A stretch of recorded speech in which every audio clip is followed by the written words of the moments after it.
So I was walking, and I was in Aiken, South Carolina, and I looked like a hip hop person from the hood, but I was white. I was. I didn't dress in the yuppie middle class preppy look. I didn't do that. I looked like a hip hop person from the freaking hood, a black person. I did. And whenever I started walking to the library to start my ministry, okay, I can't tell you the dirty looks I got from white people. I got so many dirty looks from white people for looking like I was black. I almost got ran over by Clark Griswold and his wife, or his wife might not have been there, but it was Clark and his 2.3 kids in the family Ford Taurus family grocery getter truckster. Okay, I was walking, man, back home from the library. Ain't had no food, man. I was freaking fasting. And I had my clothes on. And I had my little fedora. It's kind of like this, but it's a little different. It's my fedora. I had it. And I was walking with a little bit of swag. I was. And the Lord was carrying me, man. And it was in the evening time, around 5, 6 o'clock in the evening. And I was walking in the parking lot of a strip mall. But I wasn't walking where the cars were parked. I was walking in the road where you drive through there. Okay? And as God is my witness, I was so lightheaded and so hungry from fasting, I wasn't really even paying attention to where I was walking. I wasn't. And the sun was beating down on me. And, I just felt like the Lord spoke to me. He said, you need to turn around. And whenever I turned around, man, I seen Clark in a little Ford Taurus family truckster with his 2.5 kids. And his little wife might have been with him. And he was so ate up with red state. I'm going to let these mowers go by. He was so ate up with red state political Christian right-wing religious political propaganda and ideology, and he was so stressed out. When he seen me, rage took over. And guess what?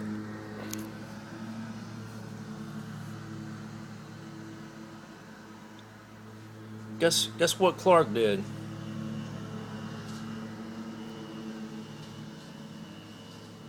They're weed eating and they're mowing the grass. They are right outside my door, and that's why it's noisy. And I don't want this to be a distraction, so hopefully they'll go away. And they're coming closer. Maybe they gotta come closer before they go away. I don't know. Or maybe he's gonna go away and come back and go away and come back, and then he's finally gonna go away. I don't know. But it sounds like he's getting further away. So So I was walking and I turned around because God told me to, and there was Clark in his rage, his political red state, red-eyed rage. He had the red eye at me. He did. He was full of angst and and he was tired of the people like me that dress like that, the stereotype. He was tired of that stereotype ruining America. Okay? And he was going to do something about it. He was fed up. All the problems in his life, okay, was my fault. That's the way he saw it. Because he was poisoned by freaking political bullcrap. So guess what Clark did? He stepped on the gas.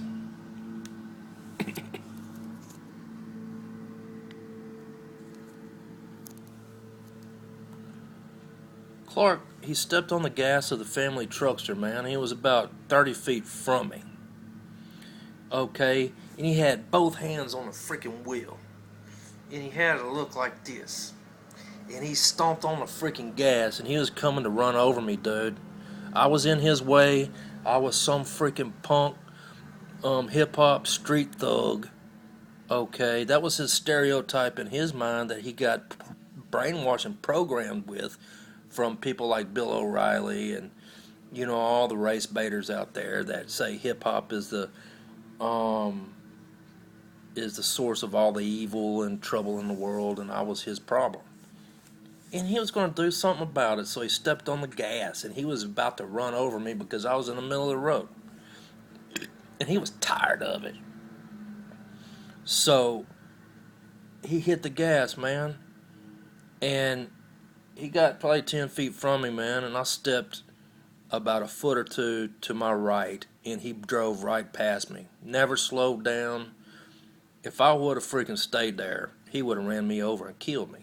And he wouldn't have cared because he was tired of being a victim to the stereotype of people like me that O'Reilly and Fox News and Rush Limbaugh and Hannity and the Christian religious right news programs that they listen to on the Christian radio stations, that's lies, that I used to listen to as well.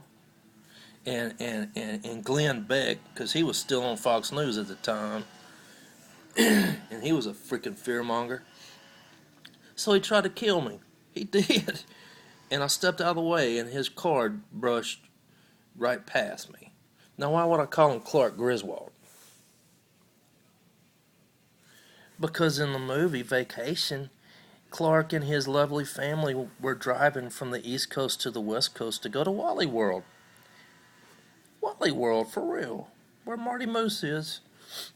And he had such setbacks and frustrations because everything was going wrong in his life. And everything that could go wrong did go wrong.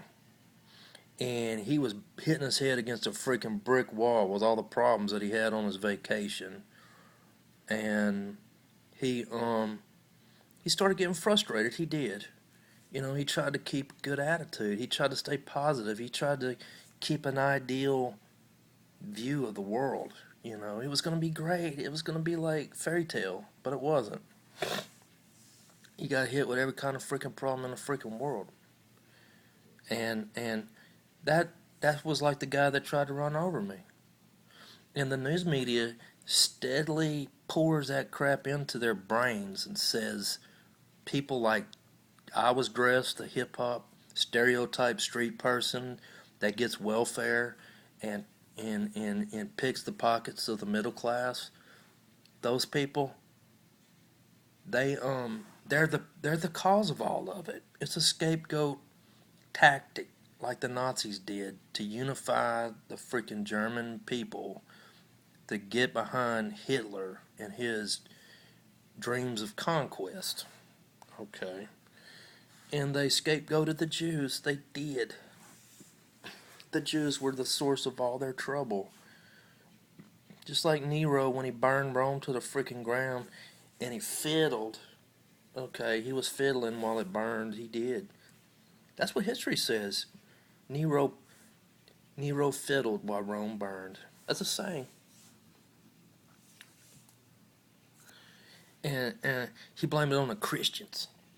And all the Christians got thrown to the lions and persecuted, and they had to go hide in the freaking underground catacombs to escape persecution. That's what's going on right now in our generation. And he tried to kill me. Okay. Now where did he get that? He got it from bullcrap like this. He did. This is bullcrap. It is. It's like the bulls are in the bears, but they don't want to be in the bears. They want to be in the bulls. So they have to feed you bullcrap so they can go back to the bulls instead of the bears. Except whenever the bull season ends and the bear hits, it's not them that suffers, it's the American public. That's what deregulation is. And so, okay, that's local. So that's where they get it, and it's people like this.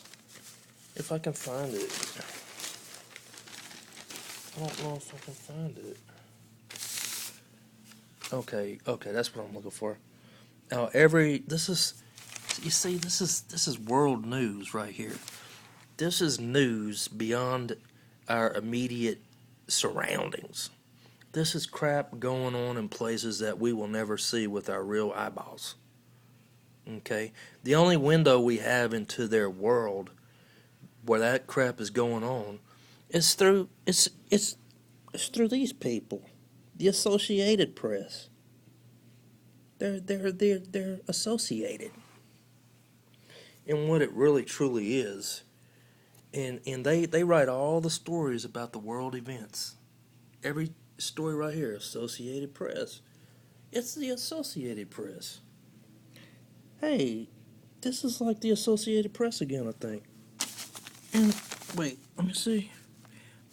I can't really tell, but yeah, it says the Associated Press. It says it again. So every world news story on this in this newspaper is from one source. It's the Associated Press. Stay tuned.